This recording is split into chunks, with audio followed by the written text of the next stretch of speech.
हम नहीं तुम वादा करो, हमारे साथ उसका अच्छा हो गया है।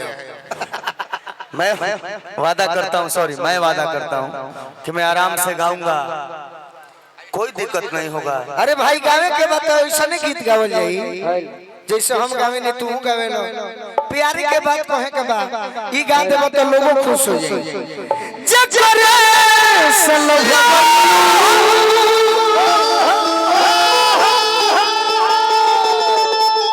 ओ करे से परेशानी बा ए सनमी करम तारा लागे खानदानी बा। और चल देख बड़ भाई है, पहले तू ले लो। मेरा बूढ़ा भाई है। नाम बा बूढ़ा बा के बड़े जवान। पूछ के अपना हाथ मुंह से बोलो बूढ़ा भाई। तो ये वादा है दीपिका जी, हम लोग कुछ भी ऐसा चीज नहीं कहें जिससे आपका दिल दुखे, ये प्रॉमिस है। उसके बाद जो आपका आदेश हो, आपका फैसला। कोई भी कलाकार जो अपने अनिल भैया आप हम लोग से दीपिका से जो बजा रहे हैं, जो सुन रहे हैं, सबसे आप सीनियर कलाकार हैं। कोई कलाकार आज का जो समय है वो आनंद का समय है, तो कोई भी कलाकार हम हो चंदन हो अपने आप पर हम डिपेंड हैं, लेकिन उनसे भी ज्यादा हम श्रोताओं पर डिपेंड हैं, कमेटी पर डिपेंड हैं। तो इसलिए हम बुला सकते हैं, आपको आना ही पड़ेगा। बाकी आप नहीं आइएगा तो आकर माइक में कहिए कि हम किसी के साथ नहीं गाएंगे, अकेले गाएंगे।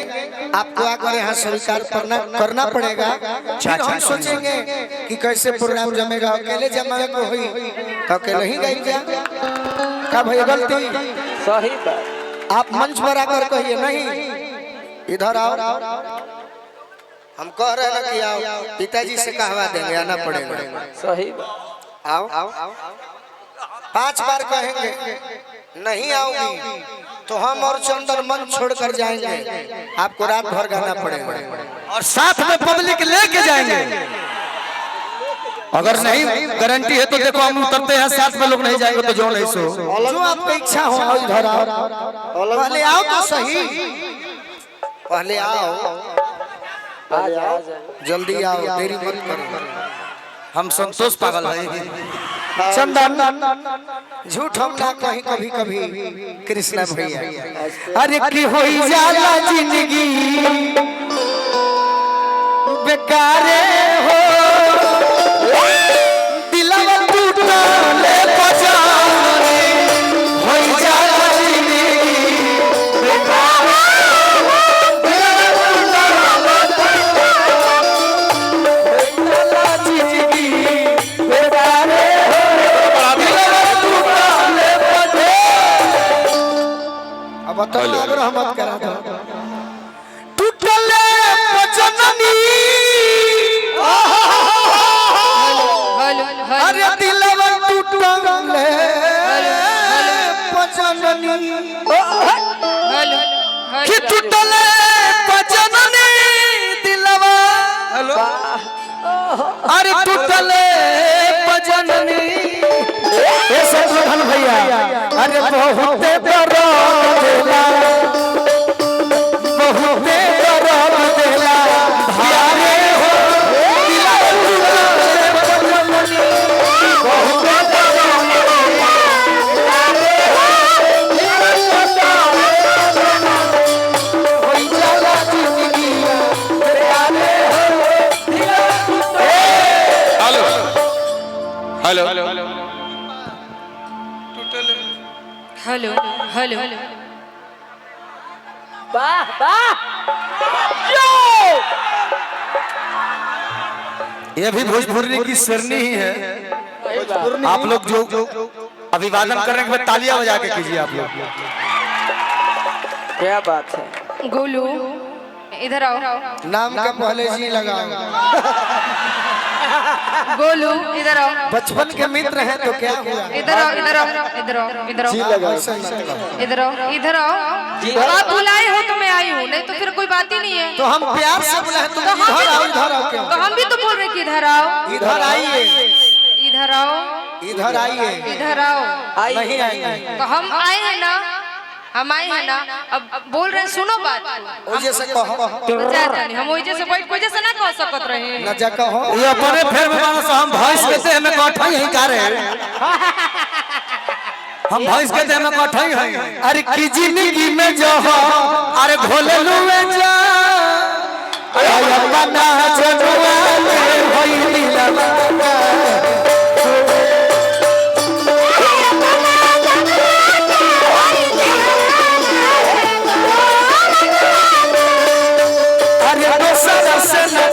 जोड़े लुए जा, वो सारा सरा जोड़े लुए जा, तब याना जनुआ के होई लीलावा।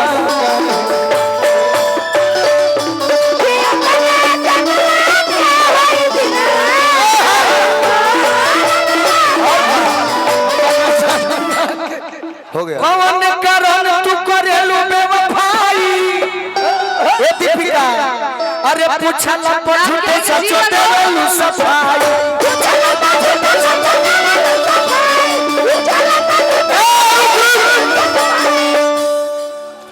आजकल हमारा के लोग कहता कि तू हमार भैया हो। भूख लगा दिल का रे रो तरह से लोग कहता कि तू भैया हो। अरे मंच पर गावे को हम भैया हैं। हो गईनी दुश्मनवा अब मुदैया कहताड़ू। हो गईनी दुश्मनवा अब मुदैया कहताड़ू। जब से पवलू हा भारत के भैया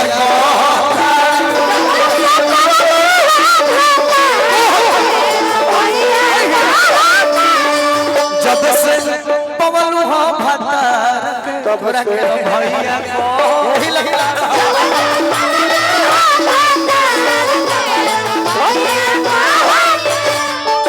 अरे कौन करन तू करेलू बेवफाई?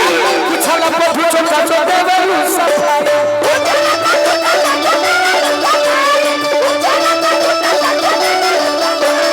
अपना बदल जइबे हो हर जाई, सोचला पर लगे करे जा फाटी जाई।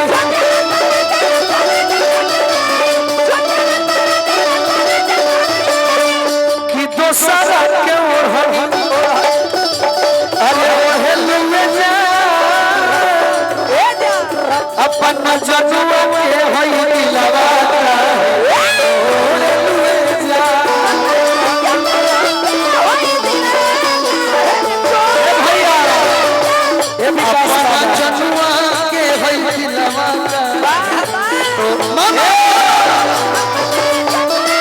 रही जा, रही जा, कोनो दिक्कत नहीं खे चंदन।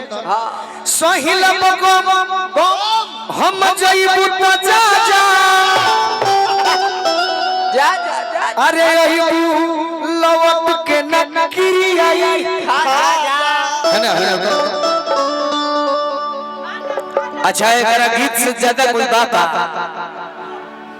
जो गीत आपके पास है मैं आज से नहीं कि हमसे बहुत उम्र में बहुत छोटे 8 साल छोट भाई लेकिन आज मैं इसको अपना सीनियर मानता हूँ मंच के माध्यम से सुबेरे दलीदर एक बार मेरे भाई के लिए ताली आ जाइए आप लोग काफी बात पहले भाई अरे सहिल बगम हम जइबू त जा जा,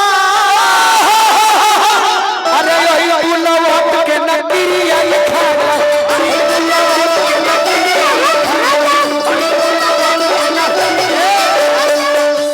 जाए तो हमनी के फालतू बनी जा। तोहरा के यार 1000 मिली जई है, अरे जिंदगी में फेर नहीं बोलू राजा, जिंदगी में फेर नहीं।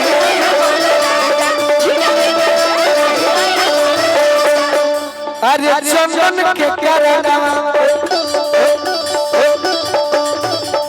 के करना छोड़ लुए जा, के करना छोड़ लुए जा, अपना जरुआ में हई लवा